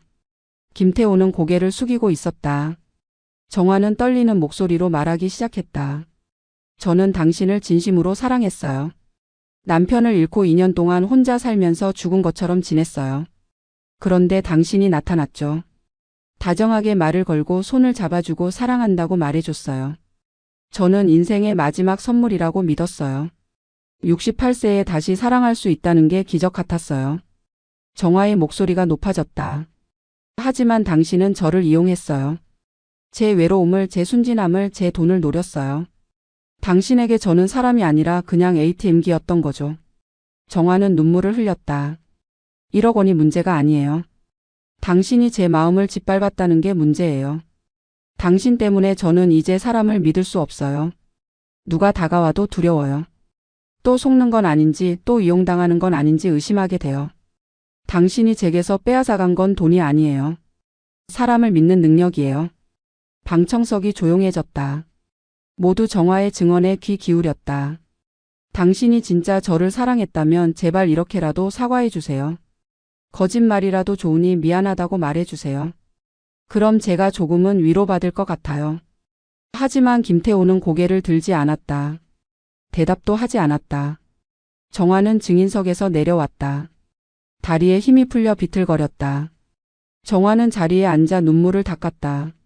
다른 피해자들도 차례로 증인석에 섰다. 박순자, 김영희, 최미자. 모두 비슷한 증언을 했다. 외로움, 사랑, 믿음, 배신, 절망. 72세 박순자는 증언 중 울음을 터뜨렸다. 저는 이제 죽을 날만 기다려요. 살아야 할 이유를 잃었어요. 당신이 제게서 빼앗아간 건 돈만이 아니에요. 살아갈 희망이에요. 그녀의 목소리는 온 법정에 울려 퍼졌다. 방청석 곳곳에서 훌쩍이는 소리가 들렸다. 첫 공판이 끝났다. 김태호는 변호인과 무언가 대화를 나눴다. 표정은 여전히 무덤덤했다. 정화는 법정을 나오며 생각했다. 저 인간은 정말 사람인가? 양심이라는 게 없는 건가? 어떻게 저렇게 태어날 수 있지? 법정 밖에서 기자들이 몰려들었다. 피해자분 한 말씀 해주세요. 정화는 고개를 숙이고 지나갔다. 말하고 싶지 않았다. 영숙과 다른 피해자들이 정화를 에워싸며 기자들을 막았다. 비켜주세요. 지금 힘드시다고요. 7명은 법원 근처 카페로 갔다. 모두 지쳐 있었다. 박순자가 말했다. 오늘 정말 힘들었어요. 그 인간 얼굴 보는 것만으로도. 김영희가 말했다. 그래도 우리 잘했어요. 제대로 증언했어요. 우리 끝까지 싸워요. 정화는 고개를 끄덕였다. 그래. 포기하지 말자. 재판은 석 달간 계속됐다. 총 5번의 공판이 열렸다. 매번 피해자들은 방청석에 앉아 있었다. 검사는 김태호의 범행을 낱낱이 파헤쳤다. 은행 거래 내역, CCTV 영상, 통화 기록, 문자 메시지. 모든 증거가 김태호의 계획적 범행을 입증했다. 김태호는 각 피해자에게 다른 시나리오를 준비했다. 누구에게는 아내가 암으로 죽었다고 하고 누구에게는 교통사고로 죽었다고 했다. 누구에게는 서울대 의대를 나왔다고 하고 누구에게는 연세대를 나왔다고 했다. 심지어 미국 유학 경력도 달랐다. 어떤 피해자에게는 존스 홉킨스, 어떤 피해자에게는 하버드라고 말했다. 모든 게 상황에 맞춰 지어낸 완벽한 각본이었다. 검사는 이를 지능적이고 계획적인 범행이라고 규정했다. 변호인은 계속 정상 참작을 주장했다. 피고는 도박 중독으로 정신과 치료를 받은 이력이 있다고 했다. 본인 의지로 범행을 통제할 수 없었다고 주장했다. 하지만 검사는 반박했다. 도박 중독이 있다 해도 이렇게 치밀하게 계획하고 실행할 수 있다는 건 정상적인 판단 능력이 있다는 증거라고 말했다. 각 피해자에게 다른 시나리오를 만들고 가짜 명함을 제작하고 병원 출입증을 악용한 것은 모두 계획적 행동이라고 강조했다. 재판부도 검사의 주장에 고개를 끄덕이는 것 같았다. 네 번째 공판에서 김태호의 전 직장 동료가 증인으로 섰다. 메디텍 영업팀에서 함께 일했던 40대 남자였다. 그는 김태호에 대해 증언했다. 김태호는 영업 실적이 좋았다고 했다.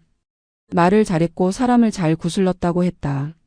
병원 의사들과도 친하게 지냈고 출입증을 이용해 자유롭게 병원을 드나들었다고 말했다. 그리고 충격적인 증언을 했다. 김태호가 가끔 혼잣말로 이런 말을 했다고 한다. 의사 행세하면 여자들이 쉽게 넘어와. 특히 나이 든 여자들은 외로워서 금방 믿어. 동료는 그때는 농담인 줄 알았다고 했다. 하지만 지금 생각해보니 진짜였다고. 방청석의 피해자들은 분노로 떨었다. 정화는 주먹을 꽉 쥐었다. 처음부터 계획이었구나. 우리를 타깃으로 삼은 거였구나. 5번째 공판. 마지막 날. 김태호에게 최후 진술 기회가 주어졌다. 그는 천천히 일어섰다. 제수복을 입은 모습이었다. 얼굴은 수척했고 눈 밑에는 다크서클이 깊게 패여 있었다. 석 달간의 구금 생활이 그를 변화시킨 것 같았다. 김태호는 방청석의 피해자들을 바라봤다. 그리고 입을 열었다. 저는 여러분을 진심으로 사랑했습니다. 방청석에서 야유가 터져 나왔다. 재판장이 법봉을 두드렸다. 정숙. 김태호는 계속 말했다. 거짓말이 아닙니다. 처음엔 돈 때문에 접근한 게 맞습니다.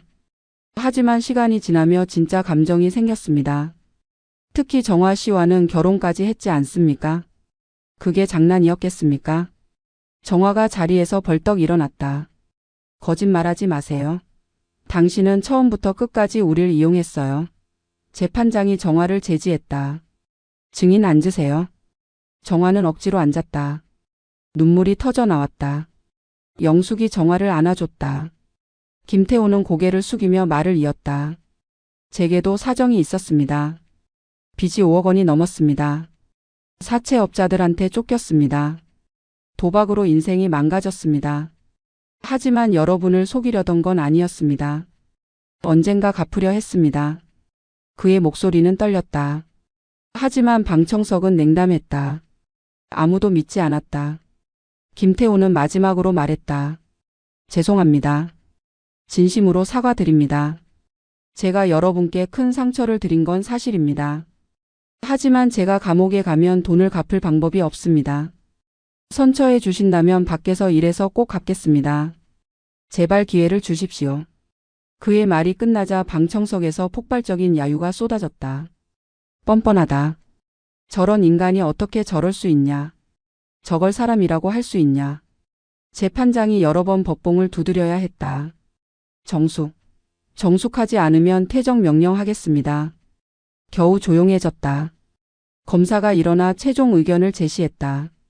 피고의 범행은 계획적이고 반복적이며 피해자들에게 회복 불가능한 정신적 고통을 안겼습니다. 노년의 외로움을 악용한 파렴치한 범죄입니다. 피고는 전혀 반성하지 않고 있으며 최후 진술마저 변명으로 일관했습니다. 엄벌이 필요합니다. 검사는 숨을 고르고 선고형을 요구했다. 징역 12년을 구형합니다. 방청석의 피해자들은 숨을 죽였다. 12년. 김태호는 54세가 돼서 나오는 거다. 정화는 그때 자신이 80세라는 걸 깨달았다. 그 나이까지 살아 있을지도 모른다. 살아서 저 인간이 출소하는 걸 보게 될지도 모른다. 정화는 복잡한 감정에 휩싸였다. 재판장이 다음 공판 일정을 고지했다.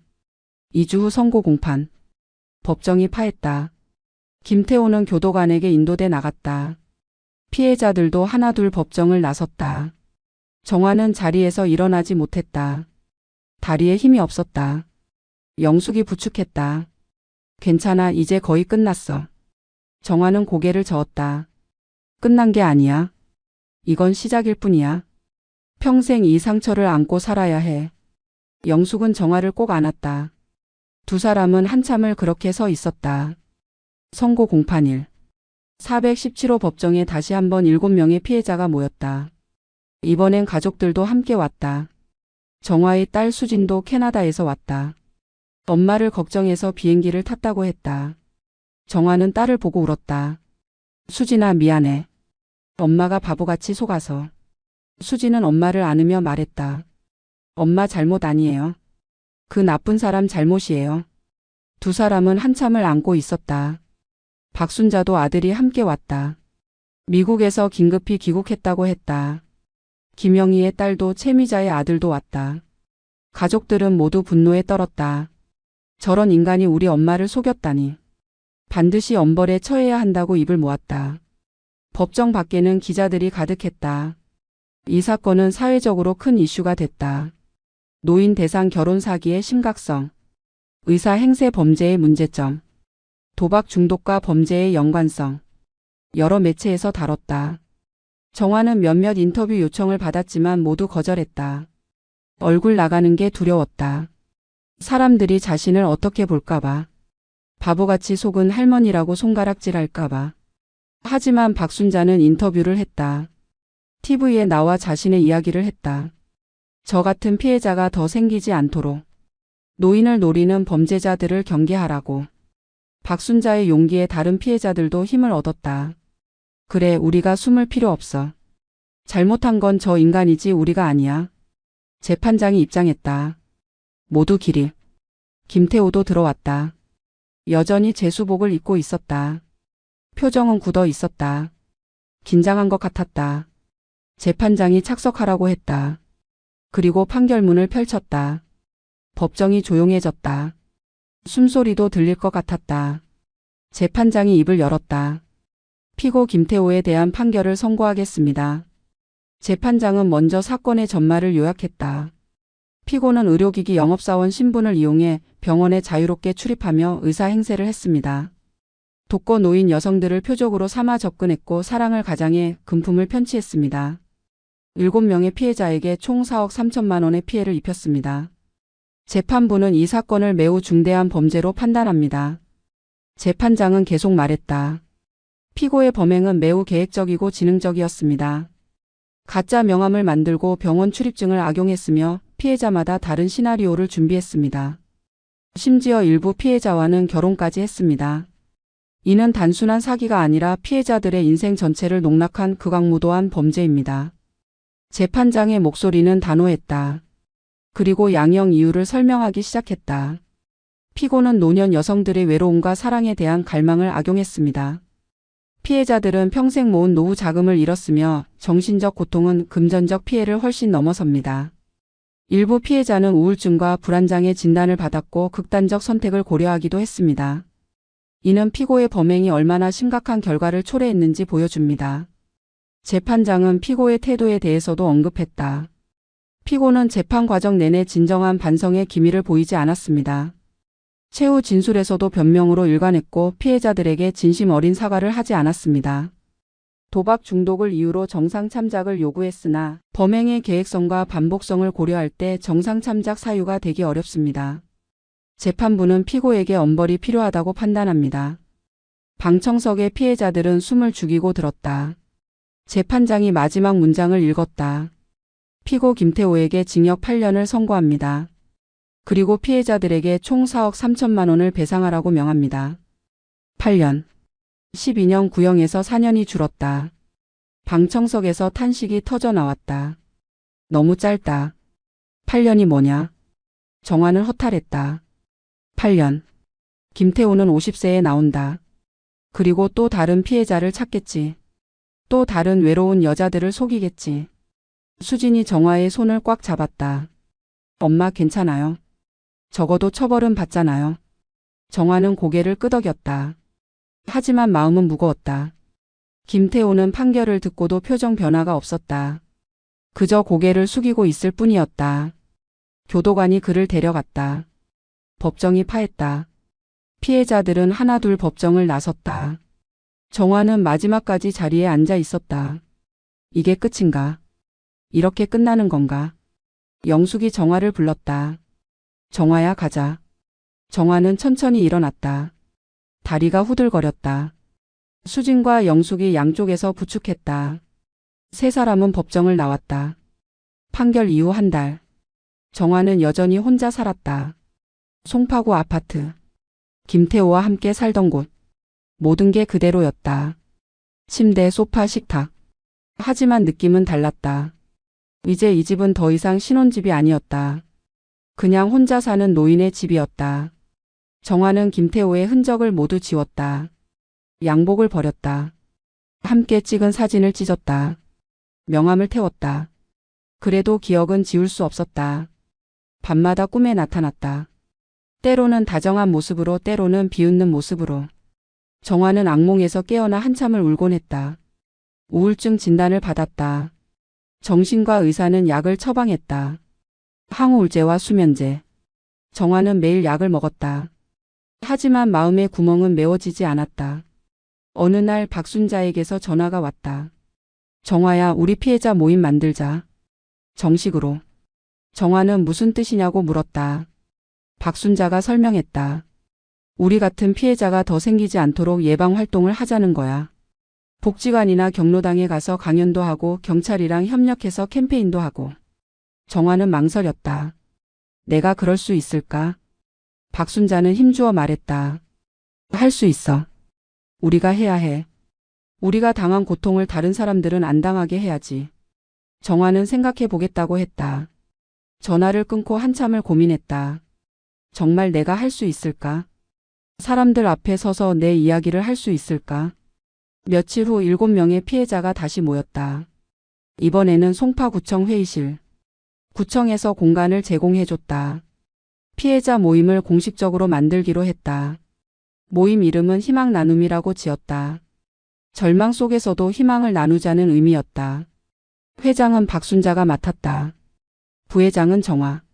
나머지는 임원으로 참여했다. 첫 번째 활동은 복지관 강연이었다. 송파구 실버복지관에서 노인 대상 사기 예방 강연을 하기로 했다. 정화는 긴장됐다. 내가 할 수 있을까? 하지만 다른 피해자들이 격려했다. 우리가 함께 하잖아. 혼자 아니야. 정화는 용기를 냈다. 강연 당일. 복지관 강당에는 노인 50여 명이 모였다. 모두 60대 이상이었다. 정화는 단상에 올라 마이크를 잡았다. 손이 떨렸다. 정화는 심호흡을 하고 말을 시작했다. 안녕하세요. 저는 이정화라고 합니다. 오늘 여러분께 제 이야기를 들려드리려고 합니다. 부끄럽고 창피한 이야기지만 여러분이 저 같은 피해를 당하지 않도록 용기 내서 말씀드립니다. 정화는 처음부터 끝까지 자신의 경험을 이야기했다. 박현수 아니 김태호를 만난 것. 의사인 줄 알고 믿었던 것. 사랑에 빠진 것. 1억 원을 잃은 것. 청중들은 숨죽이며 들었다. 어떤 노인은 눈물을 흘렸다. 어떤 노인은 분노했다. 정화는 강연을 마무리하며 말했다. 저는 외로웠습니다. 남편을 잃고 혼자 사는 게 너무 힘들었습니다. 그래서 누군가 다정하게 다가오니 쉽게 믿었습니다. 하지만 그게 제 잘못은 아닙니다. 외로움은 제가 아닙니다. 사랑하고 싶은 마음도 제가 아닙니다. 잘못한 건 저를 이용한 그 사람입니다. 정화의 목소리는 떨렸지만 힘이 있었다. 여러분 조심하세요. 너무 완벽한 사람은 의심하세요. 너무 빨리 다가오는 사람도 조심하세요. 돈을 요구하면 절대 주지 마세요. 가족이나 친구에게 꼭 상의하세요. 그리고 외로우면 이렇게 복지관에 나오세요. 혼자 있지 마세요. 정화는 눈물을 흘리며 말을 마쳤다. 청중들이 박수를 쳤다. 뜨거운 박수였다. 몇몇 노인이 다가와 정화를 안아줬다. 고맙습니다. 용기 내주셔서. 정화는 그들을 안으며 울었다. 김태호 수감 1년 6개월째. 정화는 이제 70세가 됐다. 생일날 희망 나눔 회원들이 파티를 열어줬다. 복지관 소강당에서 작은 모임. 케이크와 꽃다발. 정화는 감동했다. 70세 생일을 이렇게 축하받을 줄 몰랐다. 박순자가 건배사를 했다. 정화 씨, 우리 부회장님. 지난 2년 정말 힘들었죠. 하지만 우리 모두 견뎌냈어요. 그리고 이제 새로운 삶을 살고 있어요. 앞으로도 함께 힘내요. 모두 잔을 들었다. 건배. 정화는 눈물을 흘렸다. 하지만 슬픈 눈물이 아니었다. 감사의 눈물이었다. 이 사람들이 있어서 내가 다시 일어설 수 있었구나. 파티가 끝나고 집으로 돌아오는 길 정화는 한강을 걸었다. 석양이 아름다웠다. 정화는 벤치에 앉아 강을 바라봤다. 2년 전 이 자리에서 박현수와 앉아 있었던 기억이 났다. 그는 정화의 손을 잡으며 운명 같다고 말했었다. 그때는 진짜 운명인 줄 알았다. 하지만 지금 생각해보니 운명이 맞았다. 나를 무너뜨리고 다시 일으켜 세우기 위한 운명. 정화는 그 고통을 겪지 않았다면 지금의 나는 없었을 거라고 생각했다. 물론 다시는 겪고 싶지 않은 고통이다. 하지만 그 고통이 나를 더 강하게 만들었다. 이제 나는 사람을 보는 눈이 생겼다. 진짜와 가짜를 구별할 수 있다. 그리고 외로움을 견디는 법도 배웠다. 혼자 있어도 괜찮다. 나에게는 친구들이 있고 희망 나눔이 있고 할 일이 있다. 정화는 휴대폰을 꺼내 메모를 열었다. 다음 주 강연 준비를 해야 했다. 이번엔 경기도 수원시 복지관이었다. 200명 정도 모인다고 했다. 정화는 강연 내용을 정리하기 시작했다. 어떻게 하면 더 효과적으로 전달할 수 있을까? 어떤 말이 사람들 마음에 와닿을까? 정화는 진지하게 고민했다. 이제 이 일이 정화의 사명이 됐다. 나 같은 피해자가 더 생기지 않도록. 노인들이 사기꾼들에게 당하지 않도록. 정화는 계속 이 일을 할 것이다. 건강이 허락하는 한. 저녁 무렵 영숙에게서 전화가 왔다. 정화야, 내일 시간 돼? 새로 생긴 카페 가보자. 정화는 좋다고 대답했다. 몇 시에? 두 사람은 약속을 잡았다. 전화를 끊고 정화는 미소 지었다. 영숙이 없었다면 나는 진짜 어떻게 됐을까? 정화는 감사했다. 친구가 있다는 것에, 혼자가 아니라는 것에. 정화는 저녁을 준비했다. 된장찌개와 나물 반찬. 혼자 먹는 밥이지만 정성껏 차렸다. 나를 위해. 식사를 하며 TV를 켰다. 뉴스가 나왔다. 또 노인 대상 사기 사건이 보도됐다. 이번엔 보험금 사기였다. 80대 할머니가 3천만 원을 잃었다고 했다. 정화는 한숨을 쉬었다. 아직도 이런 일이 계속되는구나.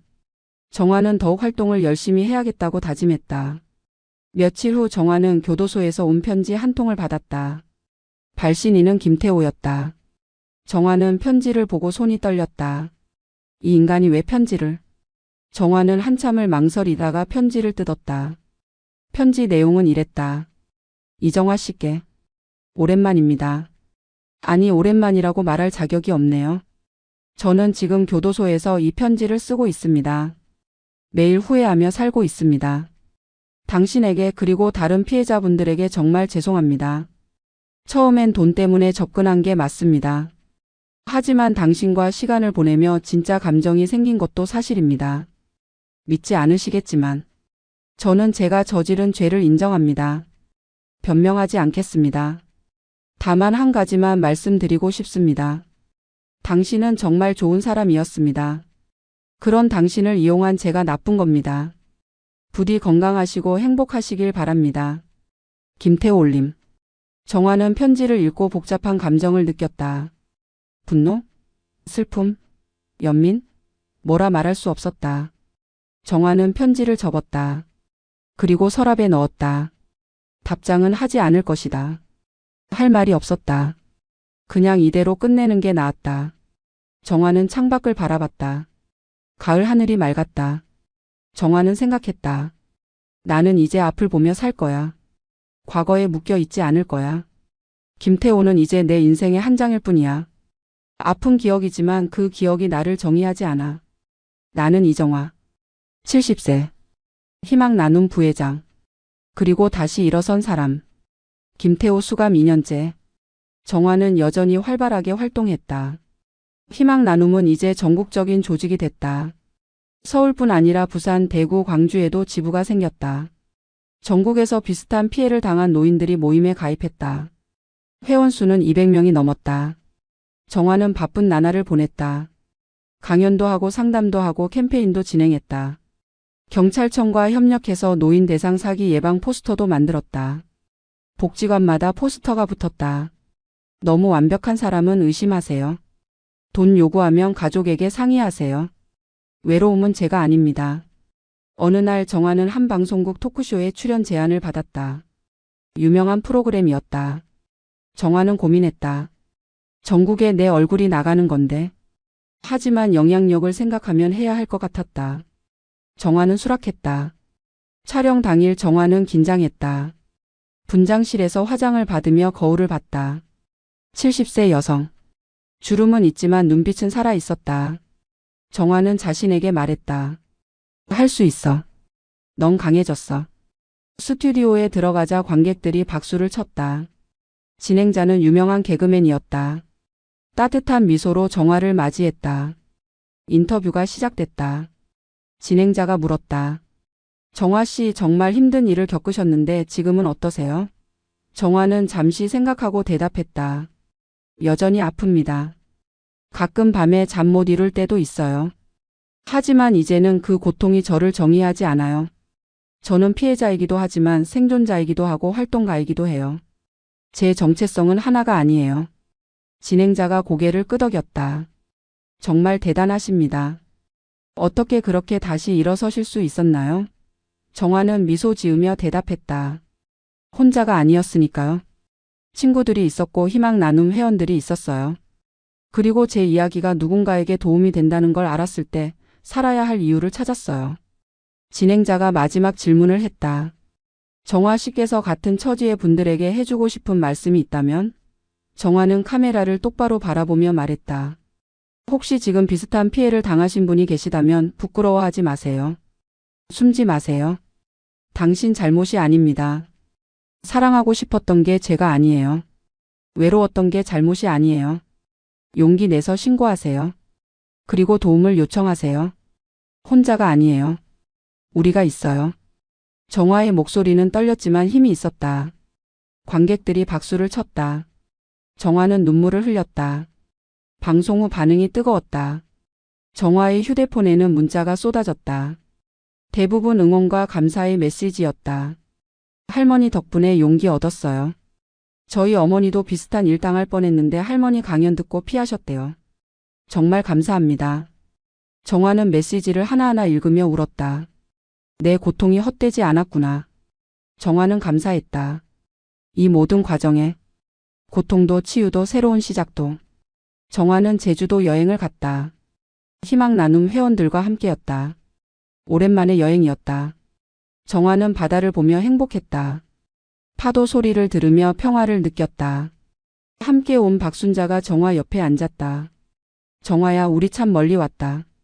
2년 전만 해도 죽고 싶어 했는데. 정화는 고개를 끄덕였다. 맞아. 그때는 끝인 줄 알았어. 근데 끝이 아니라 시작이었어. 박순자가 정화의 손을 잡았다. 우리 앞으로도 잘 살자. 건강하게. 정화는 웃으며 대답했다. 그럼 우리 100세까지 살자. 저녁에는 다 같이 회식을 했다. 제주 흑돼지 구이와 막걸리. 나이 든 여성들이 모여 웃고 떠들었다. 각자의 아픔을 가지고 있지만 지금 이 순간만큼은 행복했다. 정화는 술을 한 잔 마시며 생각했다. 인생은 참 알 수 없는 거구나. 2년 전에는 세상이 무너진 줄 알았는데 지금은 이렇게 웃고 있잖아. 고통은 끝이 아니라 통과하는 것이구나. 견디면 지나간다. 그리고 그 너머에는 새로운 삶이 있다.